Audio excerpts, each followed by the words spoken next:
ముఖ్యమంత్రి గారు ముఖ్యమంత్రి స్థాయిని మర్చిపోయి ఓ పిచ్చుకుక్కలాగా వాగుతా ఉండు. ఇక ఆయనకు ముఖ్యమంత్రి స్థాయిలో జవాబు చెప్పాల్సిన అవసరం లేదు. మా దాంట్లో కూడా చిల్లర పొరగాళ్ళతో మాట్లాడిస్తాం, అప్పుడు తెలుస్తుంది.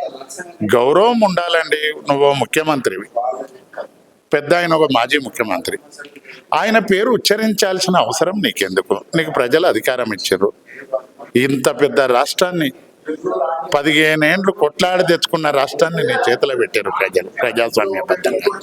నువ్వు ఒక మంచి మాటలతో నీకు ఏ విజన్ ఉంటే అది మేధావులతోటి అఖిలపక్షం మీటింగ్ పెట్టి అందరితోటి చర్చించి నువ్వు ఏదన్నా పని చేయి. మేము మోసీ ప్రక్షాళనకు వ్యతిరేకం కాదు. ఆడజాలక పాత గజ్జలు అన్నట్టు నీకు చెయ్యశాతగాక కేసీఆర్ గారి కుటుంబాన్ని, హరీష్ రావు గారిని, రామన్నను నోటుకొచ్చినట్టు మాట్లాడితే ప్రజలు ఊకుంటారు అనుకున్నావా? నువ్వు పని ఏందో చెయ్యి. మోసీల గరీబోళ్ళ ఇండ్లు కూలగొట్టకమని అన్నాం. గరీబోళ్ళ ఇండ్లు కూలగొట్టవద్దు, వాళ్ళకి ఏమన్నా ప్రత్యామ్నాయం చూపించి మోసీ ప్రక్షాళన చేయమని అన్నాం. నువ్వు దాన్ని పట్టుకొని నోటుకొచ్చినట్టుగా కేసీఆర్ గారిని మాట్లాడితే ఎట్లా? ఆయన మూసి ప్రజల పాపం కేసీఆర్ గారికి చుట్టుకొని అని ఒక లైన్ వాడడం అనేది జరిగింది. సిగ్గుండాల రేవంత్ రెడ్డి గారికి పొలిటికల్ హిస్టరీ తెలియదు. 40 ఏండ్లు కేసు పరిపాలించింది కాంగ్రెస్ పార్టీ. జానారెడ్డి గారు టీడీపీ కాంగ్రెస్ల మంత్రి, వెంకటరెడ్డి గారు మంత్రి, ఉత్తమ్ కుమార్ రెడ్డి గారు మంత్రి. వాళ్ళ జిల్లాకు మోసీ జోలి అటు ఇడిచిపెట్టు, కాళ్ళొంకర్లు, చెయ్యొంకర్లు, ఫ్లోరోసిస్ తోటి 30 ఏండ్లకే జీవితం సాలిస్తుంటే ఒక్కనాడు కనీసం తాగే మంచినీళ్ళ గురించి ఆలోచన చేయలేదు. ఏం చేసిర్రో చెప్పమానండి. మీకు దమ్ముంటే ఆ ముఖ్యమంత్రినో ఆ జిల్లా మంత్రినో రమ్మనండి. 10 ఏండ్లు జిల్లా మంత్రిగా పనిచేసిన జగదీష్ రెడ్డి గారిని మేము డిబేట్కు పెడతాం. బతిమలాడు ఆయనతో ఒకసారి కూర్చొని మీరు ఏం చేసారో ఆయన తేలుస్తాడు రమ్మనండి. వెంకటరెడ్డి గారు బుల్డోజర్ నడుపుతారు, మందర్ శ్యామల్ గారు జెండా ఊపుతారు అని చెప్పేసి ఏమి లేదు. రేవంత్ రెడ్డి గారి మీద ఎక్కియడానికి బుల్డోజర్ ఉత్తమ్ కుమార్ రెడ్డి నడుపుతాడు, కోమటిరెడ్డి రాజగోపాల్ రెడ్డి జెండా ఊపుతాడు, వెంకటరెడ్డి చప్పట్లు కొడతాడు. అరే నేను కూడా కాంగ్రెస్ లో 38 ఏండ్లు ఉండి వచ్చిన. వాళ్ళకన్నా సీనియర్ నేను అందరికన్నా. అన్న ఉత్తమ్ కుమార్ రెడ్డి కన్నా వెంకటరెడ్డి కన్నా సీనియర్ జరగబోయేది అదే అనుకోవచ్చు. అయితే ఇప్పుడు త్వరలో జనవరిలో నుంచి కూడా పాదయాత్ర చేస్తా అంటున్నారు. అసలు ఈ సినిమా అప్పుడు స్టార్ట్ అవుతుంది. పాదయాత్రను వాడపల్లి కాదు, నీ దమ్ముంటే బాబు ఘాట్కెళ్ళి పాదయాత్ర చేస్తాడంట. చెయ్యి తెలుస్తుంది కదా. రావు గారు, కేటీఆర్ గారు కూడా బరాబర్ వస్తారు. హరీష్ రావు గారు, కేటీఆర్ గారు తిరిగారు, మొత్తం తిరిగారు. ఈడికెళ్ళి హైదరాబాద్ కొన్నదాకా తిరిగారు. మోసీ ప్రక్షాళన మేము వద్దని లేదు. బీఆర్ఎస్ పార్టీ మోసీ ప్రక్షాళన చేయమన్నది. అక్కడ నిరుపేద కుటుంబాల ఇండ్లు గోలగొడుతుంటే అవిటికి మాత్రమే వాళ్ళకు ప్రత్యామ్నాయం చూపించాలనే మాటనే పిఆర్ఎస్ ఉద్దేశం. కేటీఆర్ గారు అరెస్ట్ కాబోతున్నారు, ఆటం బాంబు పేలబోతున్నారు. ఆటం బాంబు కాదు, కట్టె తుపాకి కూడా పేలదు. పొంగులేటి శ్రీనివాసరెడ్డి శుద్ధ పూస మా కేటీఆర్ గారే తప్పు చేశారు. మాట్లాడడానికన్నా మన సిగ్గుచారం ఉండాలి. సో మొత్తానికైతే ఆటం బాంబులు కన్నా. వెల్కమ్ టు తెలంగాణ వెలుగు, నేను మీ రాజు. ప్రస్తుతం మనతో పాటు మాజీ రాజ్యసభ సభ్యులు లింగయ్య గారు ఉన్నారు. లింగయ్య గారు, నిన్న రేవంత్ రెడ్డి గారు చేసినటువంటి వ్యాఖ్యలు కావచ్చు, అంటే కేసీఆర్ కి మూసి ప్రజల్ని ఈ విధంగా హింసించినందుకు కుక్క చావు వస్తారు అన్నట్టు కూడా కొన్ని భాష మాట్లాడడం అనేది జరిగింది. సో త్వరలో అరెస్ట్ కాబోతున్నారు, బుల్డోజర్లు వచ్చి తొక్కుతామని చెప్పేసి కూడా అన్నారు. ఏమంటారు? ఇవన్నీ ప్రజాస్వామ్యానికి గుడ్డలు పెట్టి ఈ మాటలు ఒక ముఖ్యమంత్రి హోదాలో ఉండి, ఒక మంత్రి హోదాలో ఉండి ఈ రకమైన దుర్మార్గపు మాటలు మాట్లాడటం చాలా దురదృష్టకరం. అందుకనే దీన్ని బీఆర్ఎస్ పార్టీ కాదు, తెలంగాణ సమాజం అంతా కూడా తీవ్రంగా ఖండిస్తుంది. ఖచ్చితంగా సమయం వచ్చినప్పుడు ప్రజలు తీర్పు చెప్తారు, బుద్ధి చెప్తారు. మూసీ విషయంలో కూడా మా పార్టీ వ్యతిరేకం కాదు. ప్రక్షాళన విషయంలో కానీ, లేక దాని సుందరీకరణ విషయంలో ప్రజాధనాన్ని దుర్వినియోగం చేయకుండా గతంలో మా ప్రభుత్వం కూడా 16,000 కోట్లు పెట్టి ఎస్టీపీలు కానీ దాని నిర్మాణం చేపట్టింది. అట్లా మీరు పద్ధతి ప్రకారం చేయండి. ముడుపులు కేంద్రానికి పంపి కాంగ్రెస్కి పంపే పని చేయొద్దని కేటీఆర్ అన్నాడు తప్ప దానికి బుల్లిదర్తో దొక్కిస్తాం, మేము ముక్కలు ముక్కలుగా కట్ చేస్తాం. ఇది అసలు ప్రజాస్వామ్యంలో అనే మాటలు కావు. దీని అందరూ కూడా తీవ్రంగా ఖండిస్తారు. ట్రైలర్ మాత్రమే అసలు సినిమా ముందుంది చూపిస్తా అని చెప్పేసి అన్నారు. సినిమా ఆయన చూసే వచ్చింది ఇదివరకు నోటుకు కేసులో అడ్డంగా దొరికి ఏం చేసిండు, అతని విధానం ఏంది అందరికీ తెలుసు. ఇవన్నీ ఆయన ఏదో ఎవరినో భయపెడితే బెదిరించే మాటలు మాట్లాడుతుండు, కానీ అది దానికి ఎవడు తాటాకు చెప్పులకు ముందేలు బెదరవు. ఖచ్చితంగా బీఆర్ఎస్ పార్టీ బలమైన పార్టీగా ఉంది, నిర్మాణం గల పార్టీ. ఉద్యమ నాయకుడు కేసీఆర్ 10 ఏళ్ళు పరిపాలించిన పార్టీ కాబట్టి ఖచ్చితంగా మేము ఎదుర్కొంటాం. అయితే ఇప్పుడు కేసీఆర్ మీద కేటీఆర్ గారి పైన త్వరలో అరెస్ట్ కాబోతున్నారు, ఆటం బాంబు వెళ్ళిపోతుందని పొంగులేటి గారు అన్నారు. అసలు వీళ్ళు ఎవరండి అతన్ని జైలు పోతారని అరెస్ట్ అవుతారని? వాళ్ళు ఏమన్నా పరిపాలనలో భాగస్వామ్యం అయితే మీరు మంత్రులు ఉంటే కావచ్చు, కానీ వీళ్ళు ఏమైనా పోలీస్ డిపార్ట్మెంటా, చట్టపరంగా ఏమైనా ఉన్న వ్యక్తులా వీళ్ళు? ఇవన్నీ మాటలు ఎవరు నమ్మే పరిస్థితి లేదు. వీళ్ళ మీదనే అనేక కేసులు ఉన్నాయి అలా, అందుకని దాన్ని ఎవరు కూడా పట్టించుకునేది లేదు. ఒకవేళ కేటీఆర్ గారిని అరెస్ట్ చేసి టీఆర్ఎస్ పార్టీ అది పెద్ద లెక్కే కాదు. మా కేటీఆరే చెప్తున్నాడు బ్రహ్మాండంగా, మీరు ఏ బెదిరింపులు ఉన్నా నేను ఊరుకునేది లేదు. ప్రజల్లో మీ యొక్క అవినీతిని ఎండగట్టేందుకు సిద్ధంగా ఉన్నాం.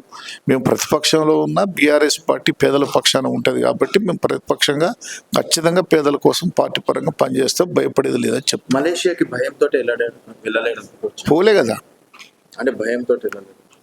ఇవన్నీ పిచ్చి మాటలు ఎవరో ఏదో చెప్తుంటారు, దానికి ఏమీ లేదు. ఆయన త్వరలో జనవరిలో పాదయాత్ర చేస్తా అంటుండ్రు, దమ్ముంటే హరీష్ రావు కేటీఆర్ రావడానికి సిద్ధమా అంటున్నారు. నల్లగొండ ప్రజలు మేము చూసుకో ఆయన ప్రధాన అంశంగా నడిచింది రేవంత్ రెడ్డి గారి జన్మదినం సందర్భంగా. ఈవెన్ కేటీఆర్ గారి గురించి కావచ్చు, హరీష్ రావు గురించి కావచ్చు, కేసీఆర్ గారి గురించి కూడా అనరాని మాటలు మాట్లాడడం అనేది జరిగింది. త్వరలో ఆయన పాదయాత్ర కూడా జనవరి నుంచి పాదయాత్ర కూడా చేస్తాను, దమ్ముంటే హరీష్ రావు కేటీఆర్ రావాలని చెప్పేసి కూడా చెప్తున్నారు. సో రోజుకు ఒక విషయంలో బీఆర్ఎస్ పార్టీని డిఫెన్స్లో పెట్టే ప్రయత్నం కాంగ్రెస్ నేతలు చేస్తున్నారు. ఏంటి బీఆర్ఎస్ ఏ విధంగా ఎదుర్కొంటుంది అనుకోవచ్చు? ఫస్ట్ ఆఫ్ ఆల్ బీఆర్ఎస్ను డిఫెన్స్లో పెట్టే ప్రయత్నం చేస్తున్నాడు అని మీరు ఏదైతే అంటున్నారో అది తప్పు. నిస్సిగ్గుగా నిర్లజ్జగా రేవంత్ రెడ్డి తనకున్నటువంటి భావదారిద్ర్యాన్ని, తనకున్నటువంటి ఒక బూతు సాహిత్యాన్ని బహిర్గతం చేసుకుంటున్నాడు తప్ప బీఆర్ఎస్ను డిఫెన్స్లో పెట్టట్లేడు. ఇటువంటి చిల్లర మల్లర మాటలు, బూతులు కేసీఆర్ గారిని ప్రజోన్ముఖంగా, ప్రజల సంక్షేమోన్ముఖంగా బీఆర్ఎస్ పార్టీని లీడ్ చేసేటువంటి ఒక రీతిని ఏ పాత్రం కూడా డిస్టర్బ్ చేయలేదు. ఇంకా బలోపేతమై పార్టీ కొట్లాడుతుంది. రెండవది ఏంటంటే, మనం అంటుంటాం పెళ్లికి చావుకు ఒకే మంత్రం చదువుతున్నాడు ఎదవా సన్నాసి అని. అట్లా రేవంత్ రెడ్డి గారు ఆయన పుట్టినరోజు నాడు, ఒక మంచి పుట్టినరోజు నాడు లక్ష్మీనరసింహ స్వామి దగ్గరికి పోయి దండం పెట్టుకొని అక్కడ శివుడిని పూజ చేసి, ఎవడన్నా కలదాగిన కోతి లెక్క బూతులు మాట్లాడతారండి ఎవరన్నా చెప్పని? అంత అడ్డమైన మాటలు అంటే ఏంటి? దేవుడి దగ్గర పోయినా బూతే, దయ్యం దగ్గర పోయినా బూతే, సావు దగ్గర పోయినా బూతే, పెళ్లి దగ్గర పోయినా బూతే. రేవంత్ రెడ్డి ఓ బూత్ రాజకీయం. కాబట్టి ఆ బూత్ రాజకీయంని ఇలాంటి టీవీ ఛానల్ చర్చ చేయొద్దు, ఇగ్నోర్ చేయాలి. ఈ should be socially boycotted. Number 1. Number 2, ఆయన మాట్లాడుతున్నటువంటి ఒక మాటలు కేవలం తన అసమర్థత, తన అలసత్వం, తన చేతగానితనం, తన నిరాశ, నిస్పృహ, ఒక హెల్ప్లెస్నెస్ ఏదైతే ఉందో దాన్ని బహిర్గతం చేస్తూ ఉన్నాడు తప్ప ఇంకోట్లేదు. ఎవరైనా విఘ్నత ఉన్నోళ్ళు గంత చిల్లర మల్లరగా మాట్లాడతారా చెప్పి? అది కేవలం మూసీ ప్రాజెక్టు కట్టాలనే ఉద్దేశం ఆయనకు లేదు. తర్వాత మూసీ ప్రాజెక్టును కట్టే దమ్ము లేదు, ధైర్యము లేదు, ఆ రిసోర్స్ మొబిలైజేషన్ చేయగలిగే కెపాసిటీ లేదు. ఇవాళ ఆ కెపాసిటీ లేదు కాబట్టి ఇవాళ కేసీఆర్ అడ్డుకుంటున్నాడు, హరీష్ అడ్డుకుంటున్నాడు, కేటీఆర్ అడ్డుకుంటున్నాడు, వాళ్ళని బుల్డోజర్లను పెట్టి తొక్కిస్తా, సంపిస్తా అని మాట్లాడుతున్నాడు. అసలు నోరు తెరిచి వాళ్ళు ఆ ప్రాజెక్ట్ కట్టొద్దు అని అనలే. ప్రాజెక్ట్ కట్టరా నాయనా, కానీ కడితే ఇట్లా కట్టు అని చెప్పని అన్నారు. తర్వాత 1,50,000 కోట్ల రూపాయలు దోపిడీ చేయకరా, అదానికో లేకపోతే మెగా కృష్ణారెడ్డికో కట్టబెట్టకు అని చెప్పనన్నారు. తర్వాత కడితే అక్కడ బాధితులు ఎవరైతే ఎఫెక్టెడ్ ఫ్యామిలీస్ ఉంటాయో వాళ్లకు నువ్వు 2013 భూసేకరణ చట్టాన్ని అమలు చేస్తూ కడదామని అన్నారు. 16,000 కోట్ల రూపాయలు మేము ఆల్రెడీ ప్లాన్ చేసినాము, మరి నువ్వు 1,50,000 కోట్లు అంటున్నావు, ఈ అవినీతి ఏంది, ఎట్లా పెరిగింది అని చెప్పని లెక్కలు చెప్పమన్నారు. అంటే నువ్వు లెక్కలు చెప్పమంటున్నావు కాబట్టి ప్రాజెక్టే కట్టొద్దు అన్నాడంటే ఇది బట్టగాల్చి మీ మీద వేసి చిల్లర మల్లర మాటలు మాట్లాడటమే. నాకు తెలిసి ఏంటంటే ఆయన నోట్లో మాటలు మన నోట్లో పెట్టి నువ్వు అన్నావు అని చెప్పని మళ్ళీ నిన్ను తిడుతున్నాడు ఆయన. ఇది ఒక భావదారిద్ర్యం, మూర్ఖత్వము. ఇటువంటి చిల్లరమల రాజకీయము తెలంగాణ సమాజానికి మంచిది కాదు. ఇది కాంగ్రెస్ పార్టీ సంస్కృతి కూడా కాదు. ఇది రాహుల్ గాంధీ సంస్కృతి కాదు, సోనియా గాంధీ సంస్కృతి కాదు, ప్రియాంక గాంధీ సంస్కృతి కాదు, మల్లికార్జున్ ఖర్గే సంస్కృతి కాదు. ఇది ఒక సంకర జాతి సంస్కృతి. ఈ చిల్లరమల మాటలు మాట్లాడి కాంగ్రెస్ పార్టీ పరువు తీస్తా ఉన్నాడు, రాజకీయాల పరువు తీస్తా ఉన్నాడు, ప్రభుత్వ పరువు తీస్తా ఉన్నాడు. తను వాగ్దానం అనేకం చేసిండు, అవి అమలు చేయ చేతగాట్లేదు. 6 గ్యారంటీస్ అన్నారు, అమలు చేయ చేతగాట్లేదు. రైతు బంధు ఇవ్వ చేతగాట్లేదు, రైతు రుణమాఫీ చేయ చేతగాట్లేదు, కళ్యాణ లక్ష్మి అమలు చేయ చేతగాట్లేదు, పెన్షన్స్ ఇవ్వ చేతగాట్లేదు, ఇట్లా ఉద్యోగాలు ఇవ్వ చేతగాట్లేదు, సంపద సృష్టించే చేతగాట్లేదు, రెవెన్యూ డెఫిసిట్లో రాష్ట్రాన్ని పోతా ఉంటే దాన్ని కాపాడలేకపోతా ఉన్నాడు.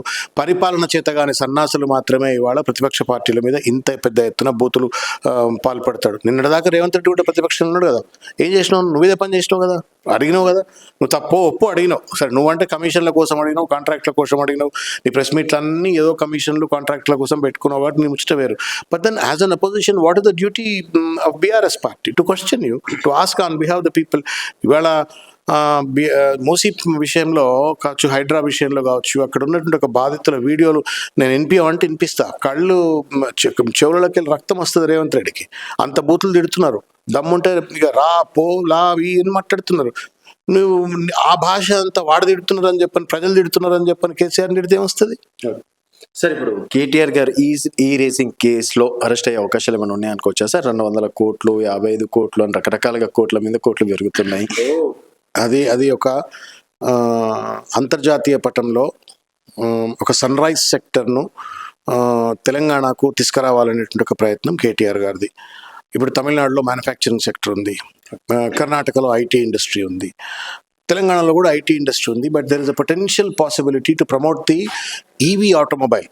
అంటే ఎలక్ట్రానిక్ ఇంటర్నేషనల్ ఇన్వెస్టర్స్కు మనం ఇక్కడ తీసుకొస్తే పెరుగుతుంది అనేటువంటి ఒక భావనతోటి చేసినట్టు ఒక ప్రయత్నంలో భాగమే ఆ ఈవీ ఫార్ములా రేస్. అది దాన్ని ఆర్గనైజర్స్ ఇంటర్నేషనల్ ఆర్గనైజర్స్ ఆ ఇంటర్నేషనల్ ఆర్గనైజర్స్తో ఒక ట్రైపార్టైట్ అగ్రిమెంట్ అయితే దాంట్లో ఉన్నటువంటి ఒక వ్యక్తి ఆయన బయటకు వెళ్ళిపోతే 4-year అగ్రిమెంట్లో సడన్గా ఒక పార్ట్నర్ బయటకు వెళ్ళిపోతే ఆ కాంట్రాక్ట్ ఆగిపోతుంది.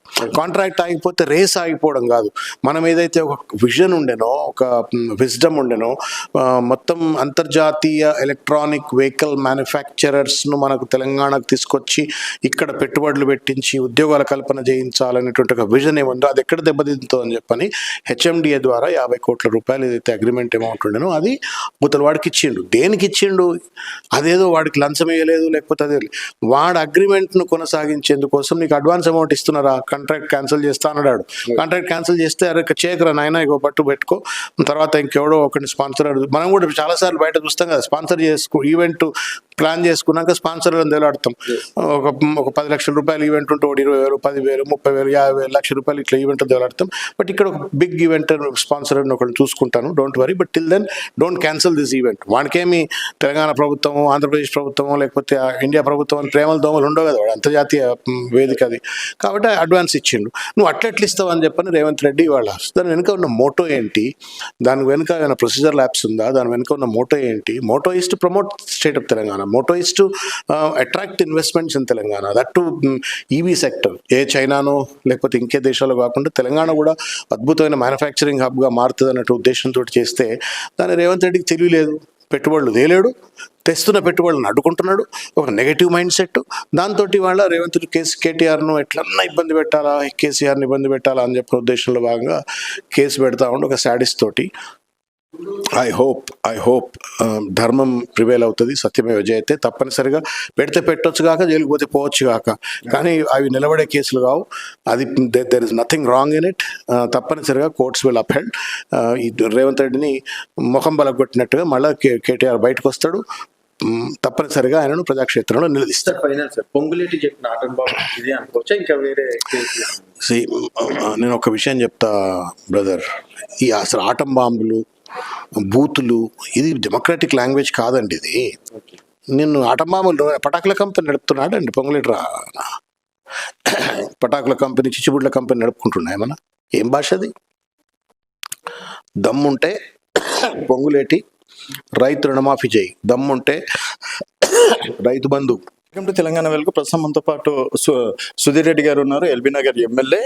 గతంలో మూసీ డెవలప్మెంట్ కార్పొరేషన్ చైర్మన్ గా కూడా చేశారు.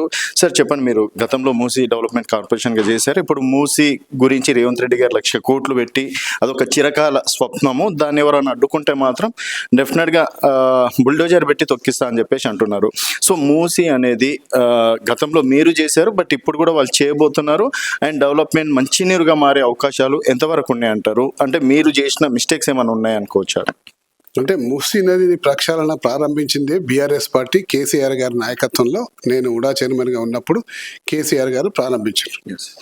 ప్రారంభించినప్పుడు మూసీ నదిలో 2 అంచెలు ఉంటాయి. ఒక అంచె, ఫస్ట్ అంచె అందులో మూసీ నదిలోకి వచ్చే డ్రైనేజ్ వాటర్ అంతా ట్రీట్మెంట్ చేసి స్వచ్ఛమైన నీటిగా మార్చి మూసీ నదిలోకి వదలాలి.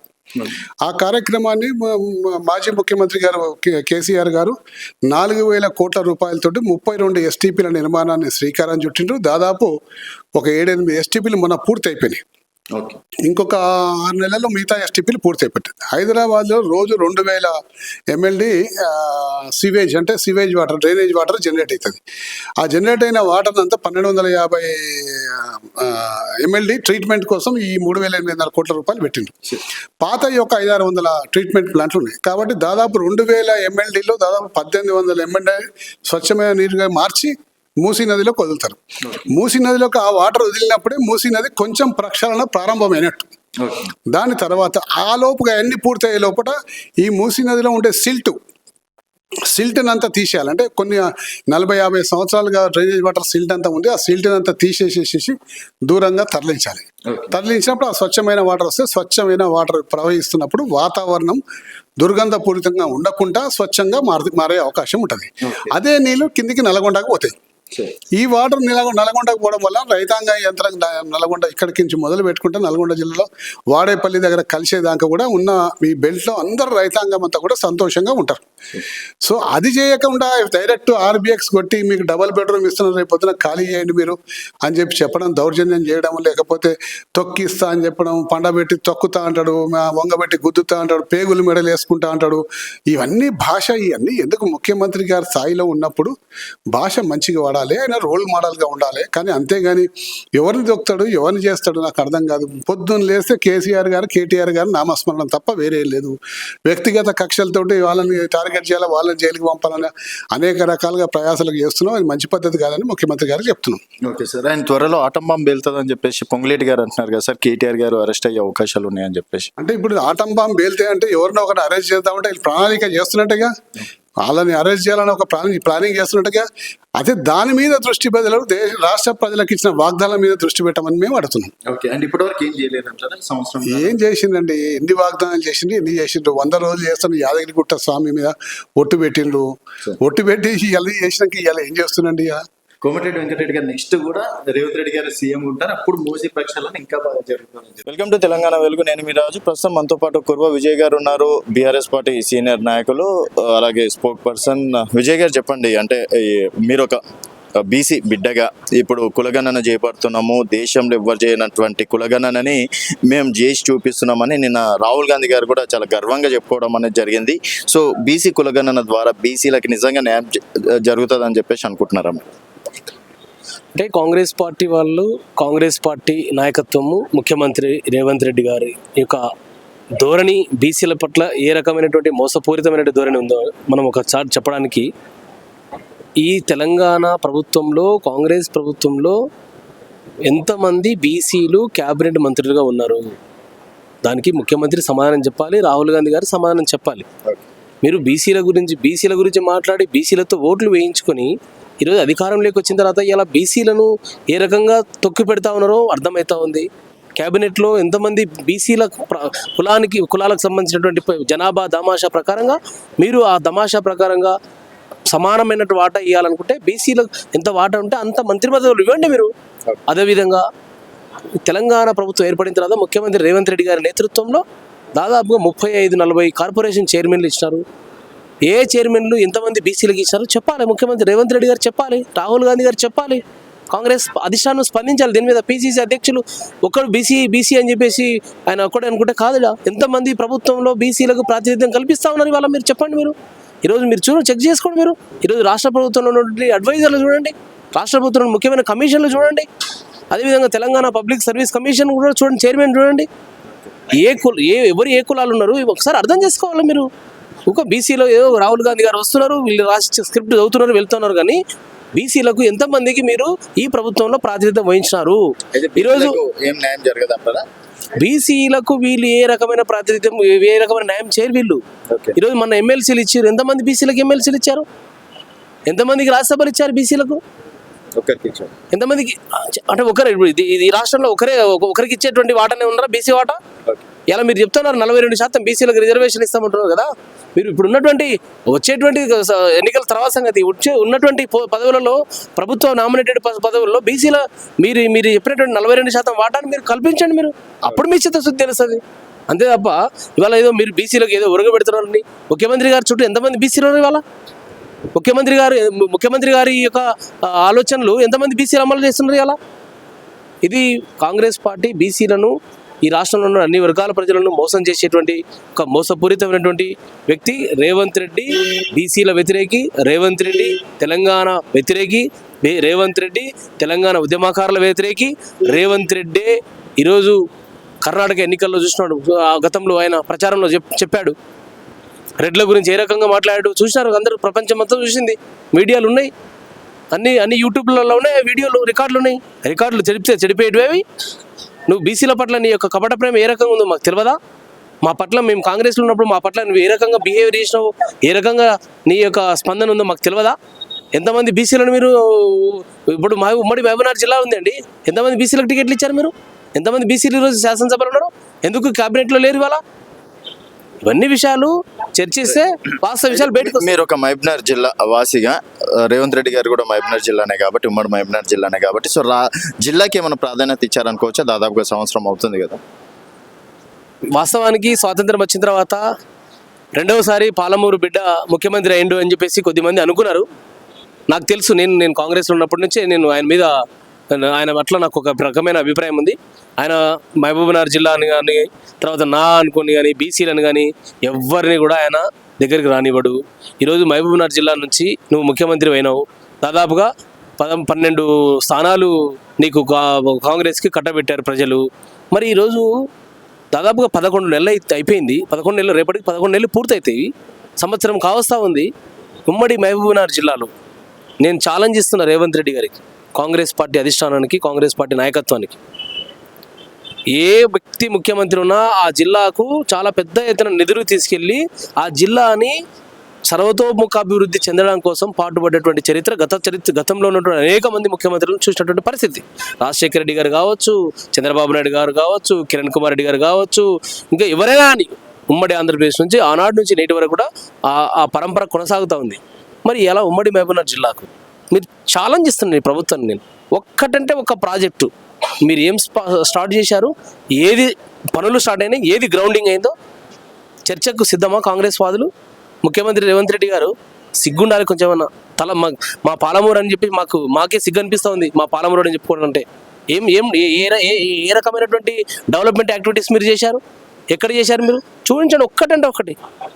నువ్వు మొన్న ఏదో ఒక దసరా పండుగకి కొండారెడ్డిపల్లి పోయినా కాబట్టి నీ ఊరికి ఏదో కొన్ని నిధులు ఇచ్చుకున్నట్టున్నావు, కానీ అది కూడా ఏదో అట్లా పేపర్ల మీద వచ్చాయి, కానీ అది ఇప్పుడు ఇచ్చేది. నువ్వు ముఖ్యమంత్రి అయినా తెల్లారే నీ గ్రామాన్ని డెవలప్మెంట్ యాక్టివిటీస్ స్టార్ట్ చేయాలి. నువ్వు నీ గ్రామాన్ని, నీ పుట్టిన గ్రామానికి చేయవు, నువ్వు ప్రాతినిధ్యం వహిస్తున్న కొడంగల్కి చేయవు.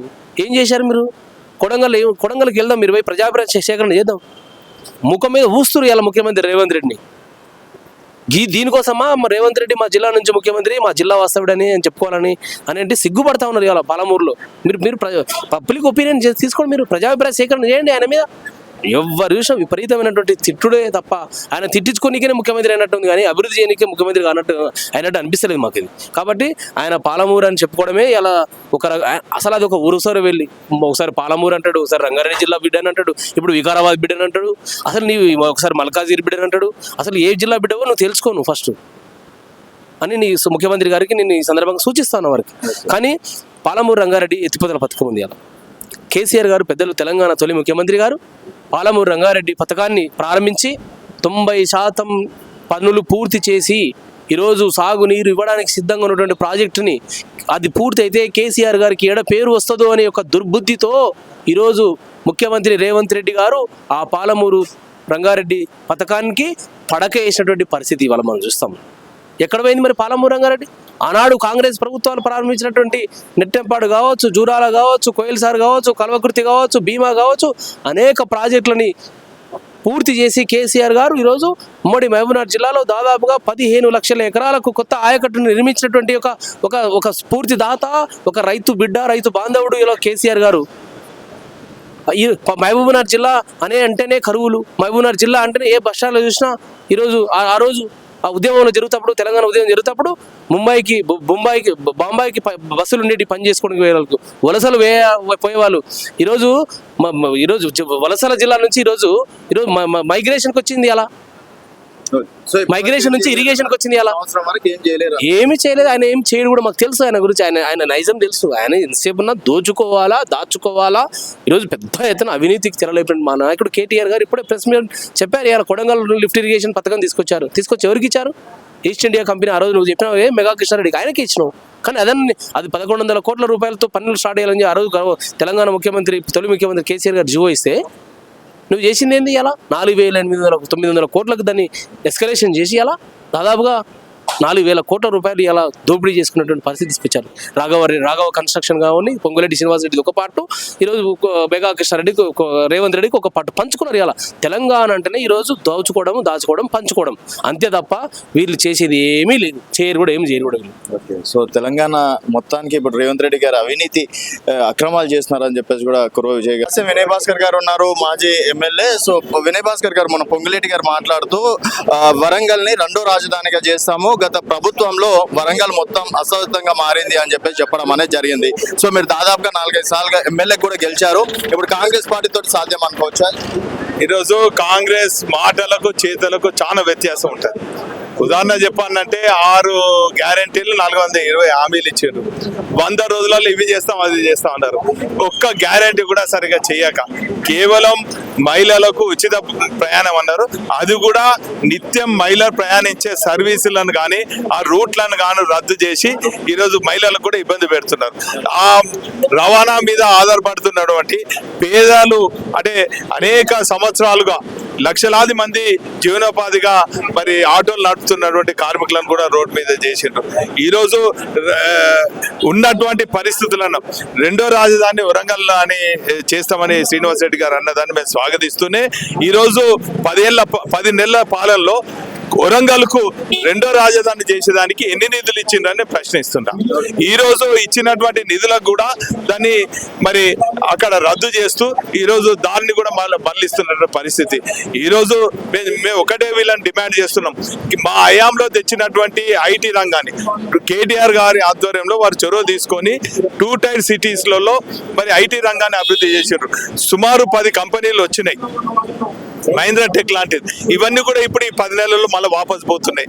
నిజంగా 2వ రాజధాని పక్కకు పెట్టు, ఉన్నటువంటి కంపెనీలు కానీ ఉన్నటువంటి అభివృద్ధి పనులకు మరి మోక్షం కలిగిస్తే చాలా సంతోషాన్ని మేము భావిస్తాం. అయితే ఇప్పుడు అంటే బాంబులు పేలలేవు కదా, దాని మీద మీ అభిప్రాయం ఏందండి? దీపావళి అయిపోయిందండి, ఇక బాంబులు వాళ్ళు ఏవి కూడా పేల్చలేవు, అన్ని తుస్సు బాంబులు అయినాయి. ఏదేమైనప్పటికీ కూడా ఈరోజు ప్రజలందరూ కూడా మరొక్కసారి కేసీఆర్ వైపు చూస్తున్నారు.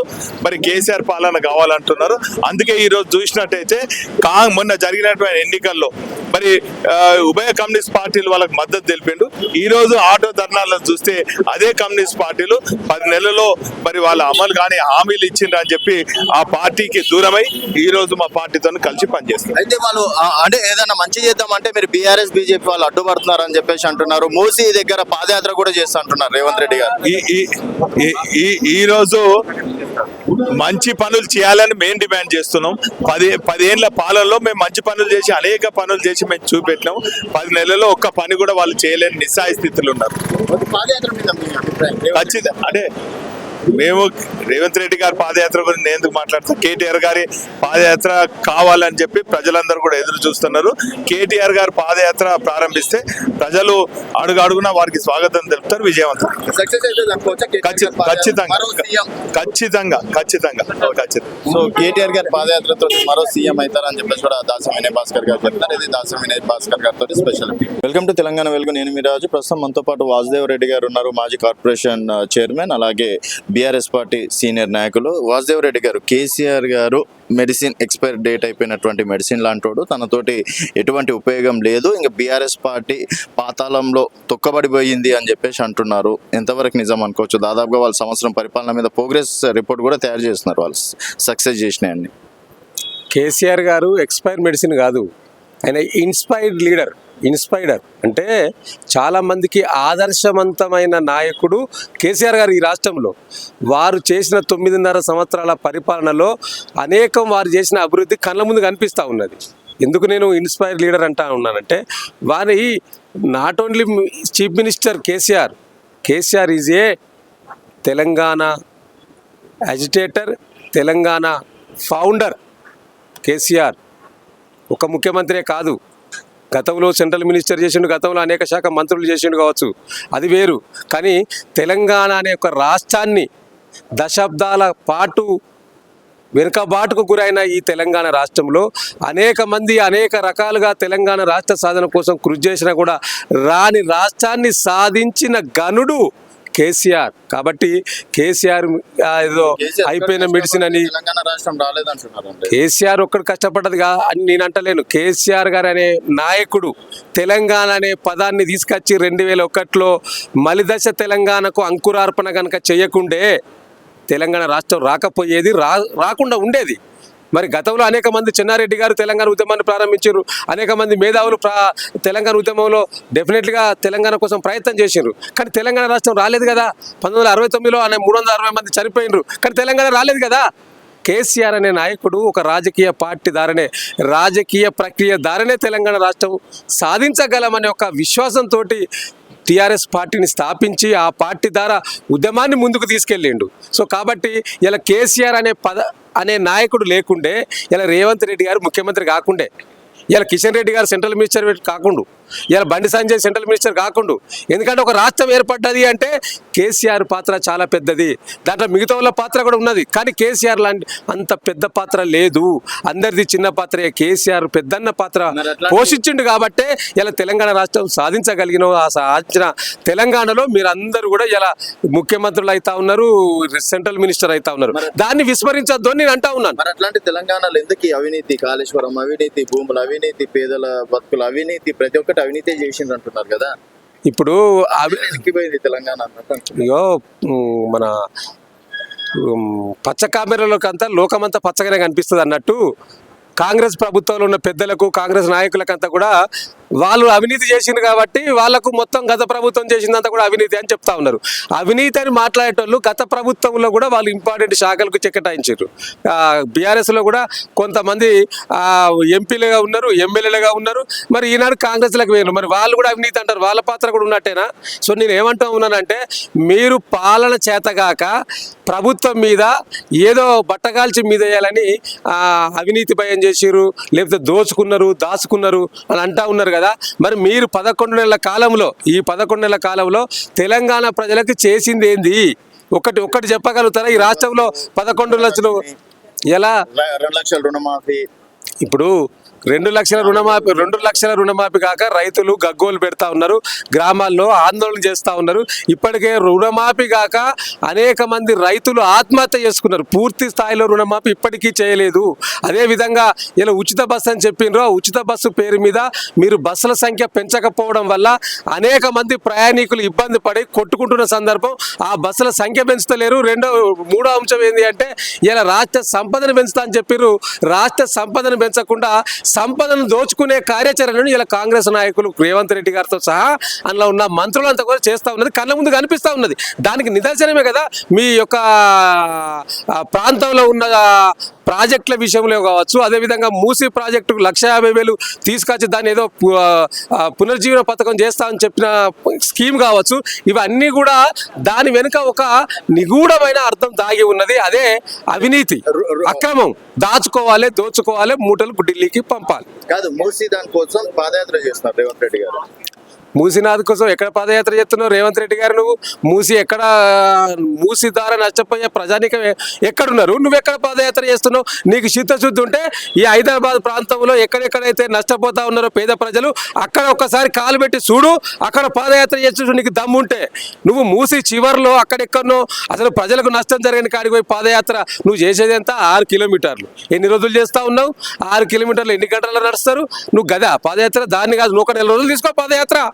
మూసి పరివాహం 56 కిలోమీటర్లు దామరచెర్ల ఎక్కడైతే వికారాబాద్ లో ఉన్నదో అక్కడి నుంచి వెళ్ళి నల్గొండ చివరి దాకా ఉన్నది కదా, దాదాపుగా 56 కిలోమీటర్లు మూసి పాదయాత్ర చేసి చూపించు. అప్పుడు ప్రజలు నిన్ను హర్షిస్తారు, స్వాగతిస్తారు. నువ్వు ఇష్యూను డైవర్ట్ చేయడానికి ప్రతిపక్ష పార్టీలు ప్రజలు రెగ్యులర్గా మూసి విషయంలో బదనం చేస్తున్న దాని నుంచి తప్పించుకోవడానికి నువ్వు చివర్లో మూసి పాదయాత్ర చేస్తూ ఉంటారు. అక్కడ ప్రజలు ఏమైనా నష్టపోతా ఉన్నారా? నష్టపోయే ప్రజలు సిటీలో ఉన్నారు.